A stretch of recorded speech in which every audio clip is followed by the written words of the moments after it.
Bonjour à vous mes hockey fans et bienvenue à un autre aperçu de la saison 2024-2025 de la LNH et aujourd'hui on s'attaque aux Blues de Saint-Louis.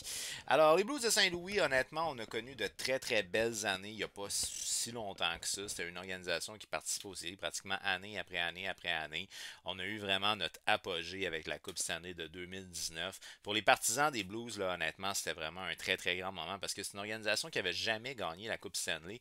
Puis pour ceux qui s'intéressaient un peu là, à l'histoire de la LNH, quand il y avait eu la grande expansion là, dans les années comme 60, les Blues ont participé à la finale de la Coupe Stanley à quelques reprises d'affilée en plus. Et on n'a jamais réussi à toucher à la Coupe Stanley. Fait que 2019, ça a vraiment été comme l'apogée. Puis après ça, les choses, tranquillement mais sûrement, se sont compliquées du côté de Saint-Louis. Puis là, ça fait 2 années que c'est un peu plus tough. C'est une organisation qui a passé proche quand même de faire les séries éliminatoires, mais qui n'a pas réussi à se qualifier finalement. On a connu un début de saison ordinaire, pas catastrophique, mais ordinaire, qui a mené au renvoi de l'entraîneur-chef Craig Berube, qui était là depuis quelques saisons. Donc, on l'a remplacé par Drew Bannister.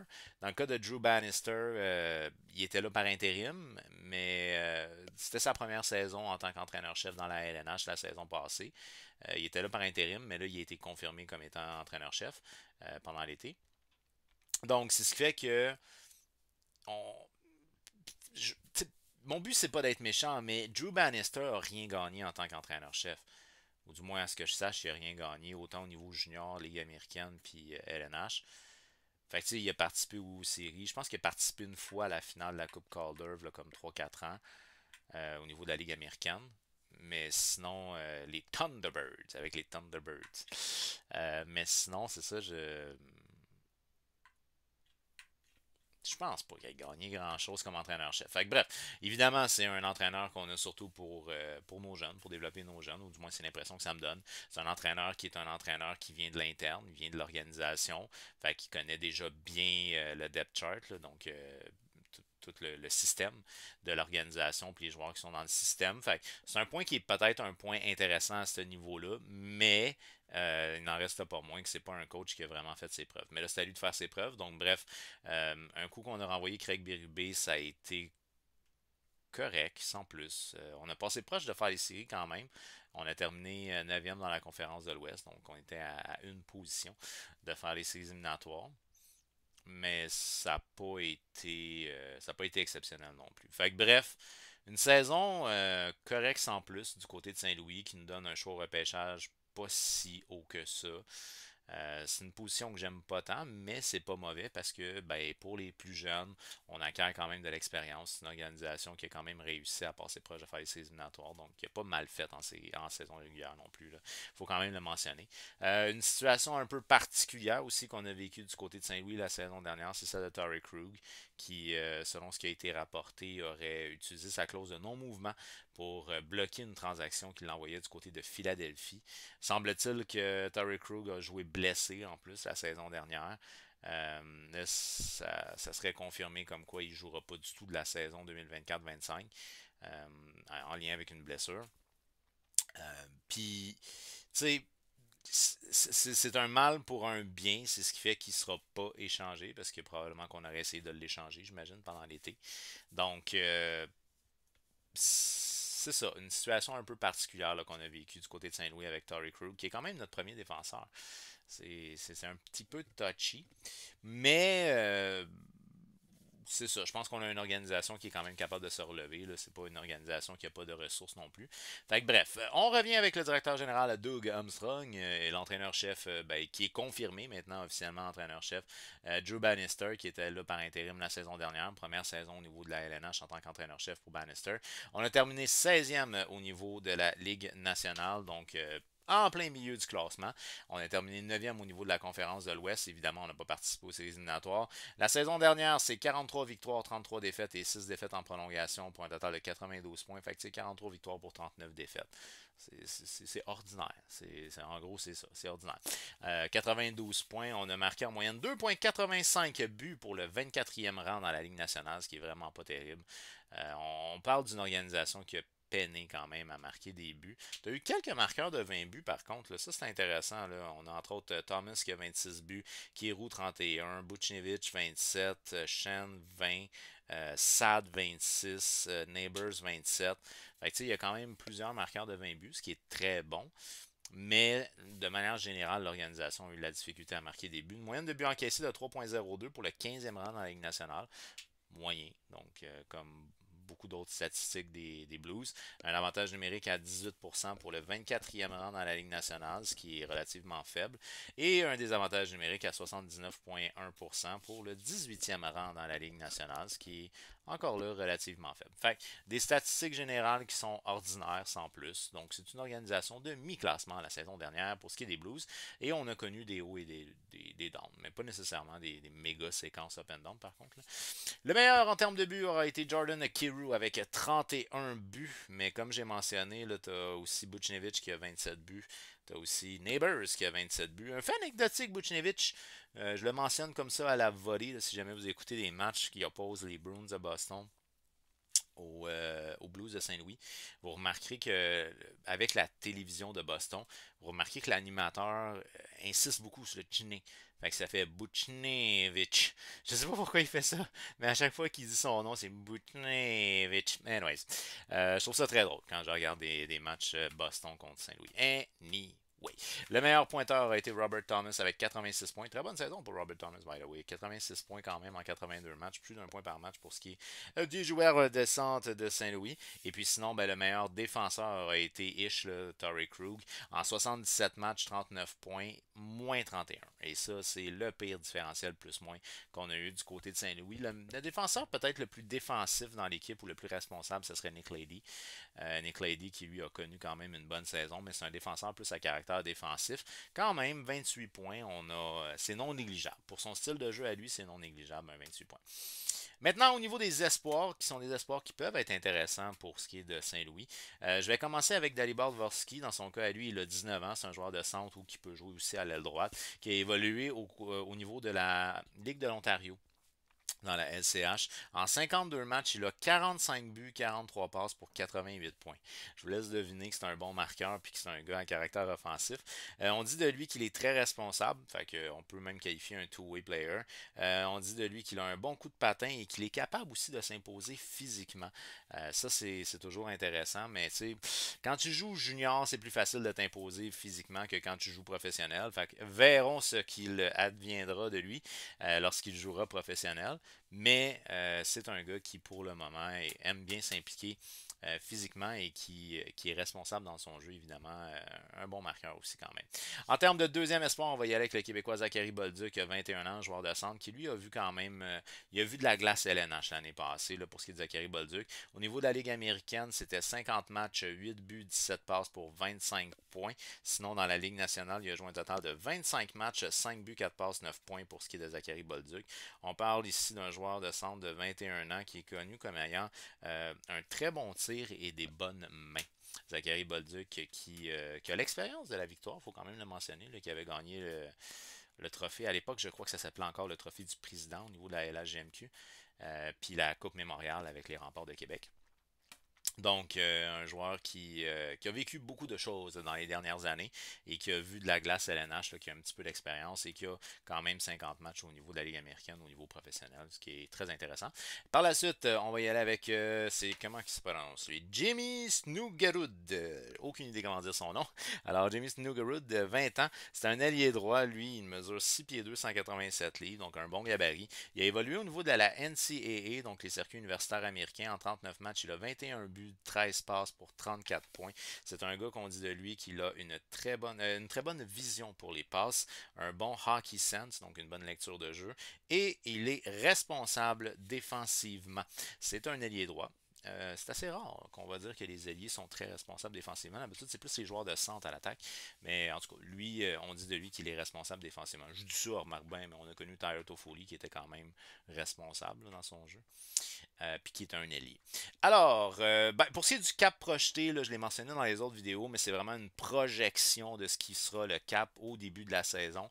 Évidemment, là, on est en ce moment, au moment de tourner ma vidéo, on est pendant les camps d'entraînement du côté de la LNH. Fait que dans ce temps-là, on peut augmenter augmenter la masse, donc on peut rentrer plus de gars, ce qui fait que ce qu'on a actuellement sur la masse n'est pas représentatif de ce qu'on aura lors du jour 1 de la saison régulière. Fait que ça, c'est un cap projeté selon le site Puckpedia. Donc, selon Puckpedia, au début de la saison, les Blues de Saint-Louis devraient avoir un jeu d'à peu près 1 267 000. Donc, on parle d'un pas un très très grand jeu, mettons qu'on n'a pas énormément de latitude là, pour ce qui est de si on veut rajouter quelque chose du côté de Saint-Louis d'ici le début de la saison.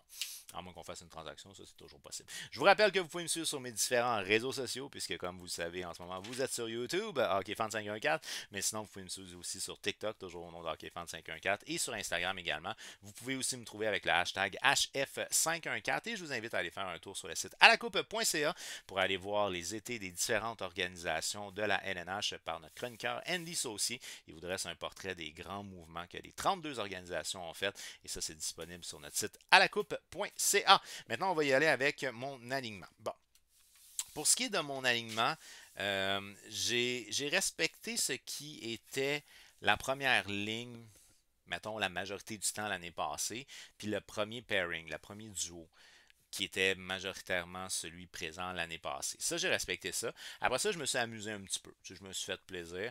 Si vous regardez les alignements en ce moment, évidemment, c'est des alignements qui sont des alignements de camp d'entraînement. Fait qu'on essaye des affaires, on essaye de matcher des gars. Ça veut pas dire que ça va marcher. Ça se peut que ça marche, ça se peut que ça marche pas. Fait que bref, moi, j'y retourné avec ma première ligne. C'est Buchnevich, 63 points en 80 matchs la saison dernière. Un petit ralentissement, rien de dramatique. Dans le cas de Robert Thomas, joueur de centre de 25 ans, 86 points en 82 matchs la saison dernière pour Thomas. Et lui, par contre, ça a été une bonne saison au niveau de la production offensive. C'est un de nos meilleurs atouts offensifs, si ce n'est pas le meilleur atout offensif qu'on a du côté de Saint-Louis.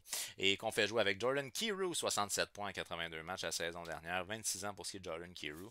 Un point qui est un point intéressant qu'on a mentionné du côté de Doug Armstrong, c'est qu'on veut avoir une équipe qui a à peu près la même tranche d'âge. Fait que c'est ce qui fait qu'on n'aura pas beaucoup de très très jeunes. On va avoir des gars qui sont à peu près dans la mi-vingtaine, pas trop avancés dans la trentaine. C'est sûr que tu vas avoir peut-être un ou deux gars qui vont être début vingtaine, puis un ou deux gars qui vont être avancés dans la trentaine. Mais tu sais, le gros morceau de l'équipe, on veut qu'il soit à peu près dans la même tranche d'âge. C'est ce qui aurait expliqué les additions qu'on a fait pendant la saison morte. On a entre autres été chercher Alexandre Texier qui était du côté de Columbus. Et on a fait nos fameuses 2 offres hostiles sur les anciens joueurs les joueurs qui étaient à l'époque des joueurs des Oilers d'Edmonton, des agents libres avec restriction.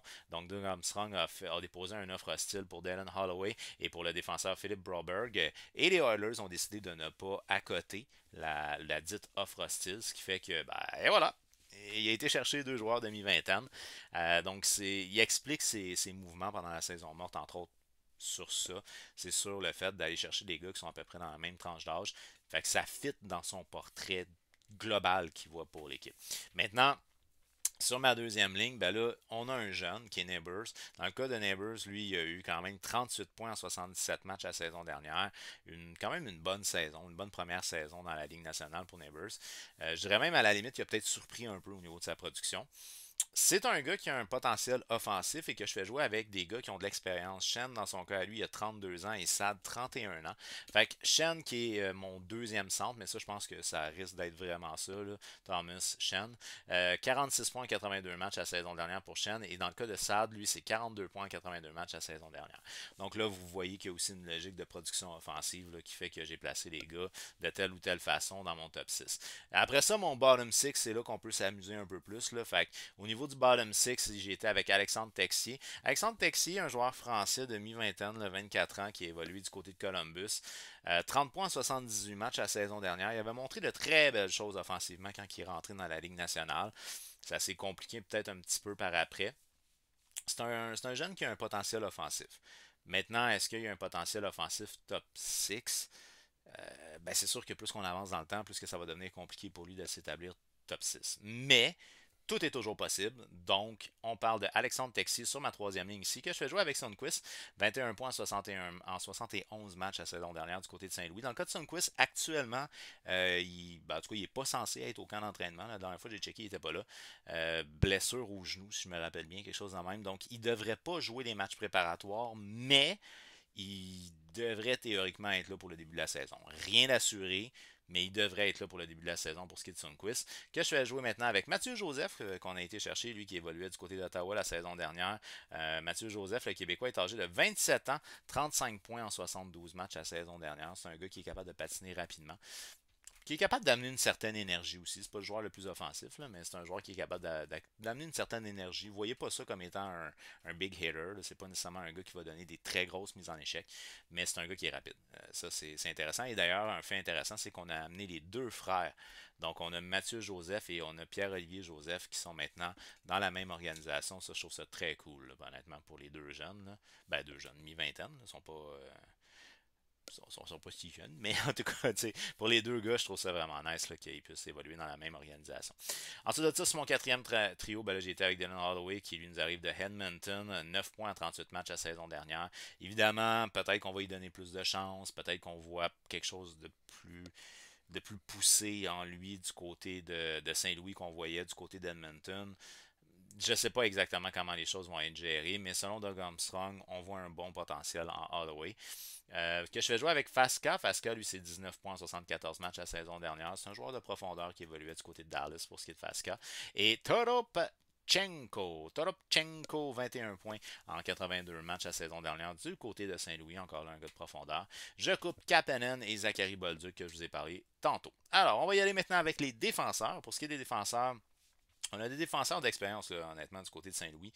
33 ans pour Lady, 31 pour Parayko, 32 pour Falk, 25 pour Paunovic, 39 pour Sutter.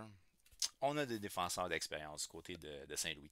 Alors, je commence avec mon premier duo. Mon premier duo, c'est en fait le premier. Ben, en fait, c'est le duo qui a été le plus utilisé et de loin du côté de Saint-Louis la saison dernière. C'est Nick Lady avec Parayko. Lady, c'est 28 points en 82 matchs la saison dernière. Parayko, c'est 26 en 82. Parayko est capable de faire des petits coups d'épaule, mettons. Il est capable de jouer lourd, comme on pourrait dire. Nick Lady, qui est plus un défenseur intelligent, responsable. C'est pas nécessairement des défenseurs très offensifs. Torrey Krug était probablement notre défenseur le plus offensif. Je parle comme au passé, mais c'est parce que là, il va manquer la saison, 24-25. Mais officiellement, il fait encore partie de l'organisation.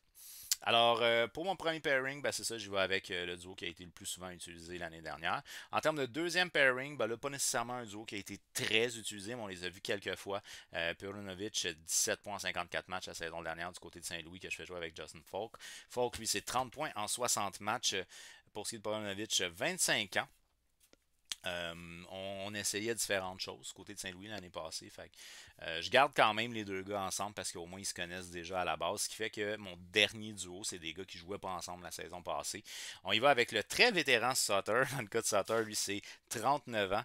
Il évoluait du côté de Dallas la saison dernière, 17 points en 82 matchs. C'est plus le même que ça a déjà été. Donc on ne faut pas s'attendre à un défenseur qui va patiner beaucoup. Mais en même temps, du côté de Saint-Louis, généralement, on déteste pas jouer un système.